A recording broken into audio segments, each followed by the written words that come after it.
जय सिया राम। नमस्कार साथियों, श्री स्थान भक्ति चैनल में आपका हार्दिक स्वागत है। और आज हम बात करेंगे हनुमान जी और रावण के बीच का मुक्का युद्ध। सुनने में अजीब लग रहा है ना? बहुत लोगों को तो लग रहा है, बट बहुत लोगों को नहीं भी लग रहा है कि क्या ये युद्ध हुआ था, कब हुआ था, कैसे हुआ था, कहाँ हुआ था।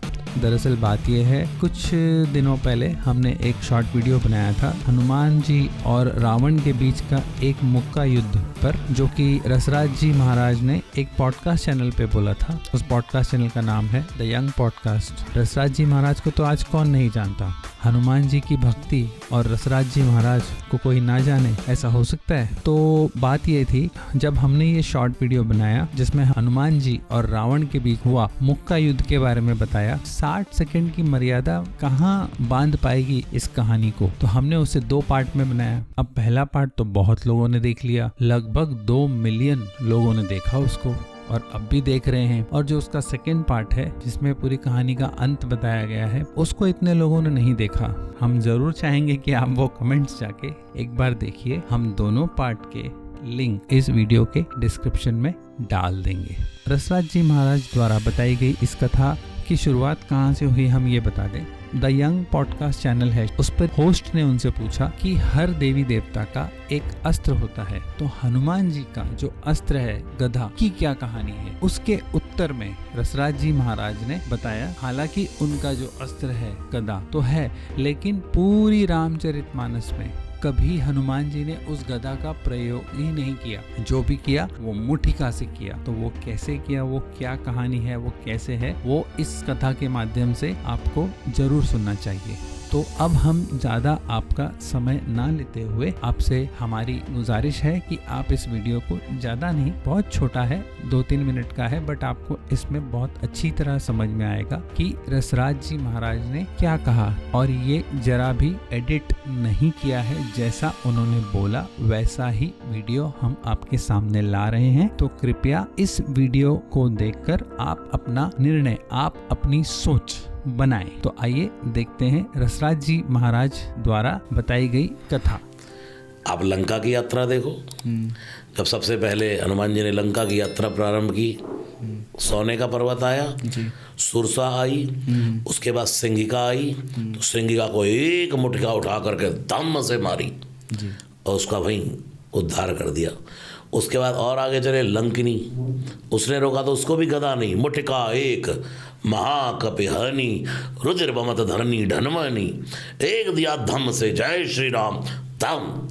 पूरी रामचरितमानस में कहीं गदा नहीं उठाई, यहाँ तक कि रावण को भी मारा एक घूसा। एक बार रावण ने कहा हनुमान जी से कि भाई तू बड़ा बंदर बलशाली बनता है, एक घूसे का युद्ध हो जाए। हनुमान जी ने कहा हो जाए। तो हनुमान जी ने कहा मार ले भाई रावण। रावण ने कहा पहले तुम मारो। हनुमान जी ने कहा मैंने पहले मार दिया तो तू मारने लायक नहीं बचेगा, इसलिए पहले मुझे ही लगाने दे। ओ जैसे ही बस इसने रावण भी रावण था, मारी उठा करके हनुमान जी को, तो जान उठे कि कभी भूमि न गिरा, वीरासन में बैठ गए हनुमान जी। यानी कि रावण का भी प्रहार अद्भुत था। लेकिन जब हनुमान जी ने उठाई, ये उठा करके मारने गए, ब्रह्मा जी ने हाथ जोड़े, राम जी का सारा प्रोग्राम आप ही फेल कर दोगे महाराज। बस बस बस हनुमान जी ने कहा आप मुठिका उठा ली तो जरा इसे मजा तो चखाई दूँ। एक उठा के दी धम्म से, जान उठे कभी भूमि न गिरा। हनुमान जी तो गिरे भी नहीं और रावण मूर्छित हो गया 2 घड़ी के लिए। और जब खड़ा हुआ तो कपि बल विपुल सराहन लागा। वाह भाई, मान गए राम की सेना में यदि कोई बलशाली है तो तू। हनुमान जी ने कहा अभी वज्र नहीं देखी तूने, अभी तो गदा ही देखी है। तो ये वज्र का एक अर्थ ये है कि हनुमान जी दिखाना चाहते हैं कि भाई हम कोई सूखे नहीं है, अगर कहीं जरूरत है तो हम शस्त्रधारी भी हैं। और शस्त्र तो बहुत बाद में उठाते हैं, उससे पहले हम मुठिका का अर्थ क्या है? 5 उंगलियां। साथियों, आपने अभी ये कथा सुनी और अब वीडियो में जाते जाते आपके लिए एक और सरप्राइज है। अब हम जाते जाते हम आपको एक महान आवाज के साथ छोड़े जा रहे हैं। आप इसे हमारी तरफ से एक प्रश्न समझ लीजिए, या एक हमारा एक अलग तरीके का प्रयास, जिससे हम आपको और साफ तरीके से समझा पाएं। जिस महान शख्सियत की आवाज अब आपको सुनाने वाले हैं। आपको उनकी आवाज को पहचानना है और पहचानने के बाद आप उनका नाम इस वीडियो के कमेंट्स में लिखें। सही उत्तर को हम हार्ट दे देंगे, जिससे आप समझ पाएं कि सही उत्तर क्या है। और हमारा ध्येय ये है कि आपको और समझ जाए कि ये कहानी सही है, गलत है, नहीं है या है। जो भी है ये आपका अपना निर्णय है। तो चलिए सुनते हैं ये आवाज एक महान कथावाचक की। श्री हनुमान जी महाराज के बल का तो कोई पार नहीं। रावण बड़ा बलवान। एक दिन रावण हनुमान जी से बोला कि हमारी आपकी लड़ाई हो जाए। हनुमान जी बोले तैयार, पर फैसला कैसे होगा? बड़ी देर तक लड़ाई होगी, तुम भी बलवान और हम पर भी राम जी की कृपा है। रावण बोला लंबा वाला युद्ध नहीं, एक एक मुक्के का युद्ध। एक मुक्का मैं मारूंगा, एक तुम मारो। हनुमान जी ने कहा हम तैयार है। रावण पहले मुक्का तुम ही मारो। रावण बोला मैं क्यों, तुम क्यों नहीं?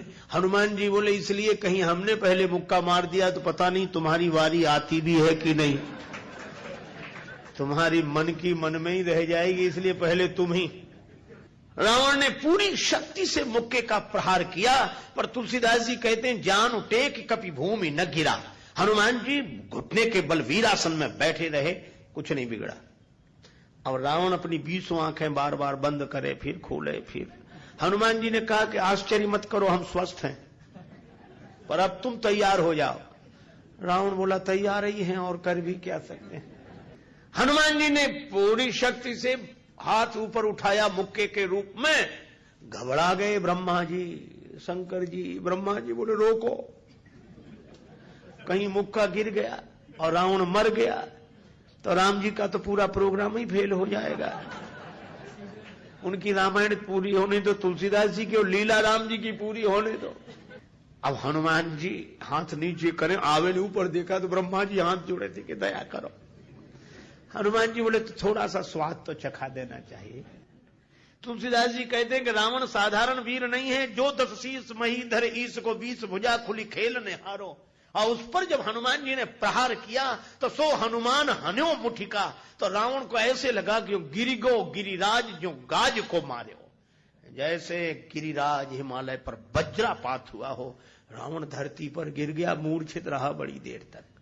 बड़ी देर में आंख खोली तो बोला बड़े बलवान हो।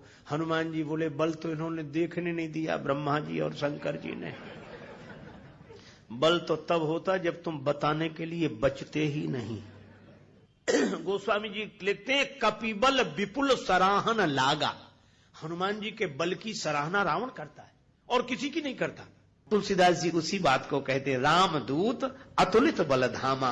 परिचय रामदूत के रूप में और महिमा अतुलित बलधाम के रूप में। आशा करते हैं आपको ये हमारा प्रयास अच्छा लगा होगा। सारी वीडियोस की लिंक आपको डिस्क्रिप्शन में मिल जाएंगी। आपका क्या सोचना है इस वीडियो के बारे में वो हमें कमेंट्स में जरूर बताइए। हमारा ये वीडियो बनाने का उद्देश्य ये है कि बहुत लोगों ने बोला कि हमें पूरी जानकारी दीजिए इस विषय के बारे में। तो हमारा सबसे पहला कारण है इस वीडियो को बनाने का, इस पूरी कहानी को एक ही वीडियो में आप सबके सामने लाएं। तो फिर मिलते हैं अगले वीडियो में। जय सिया राम।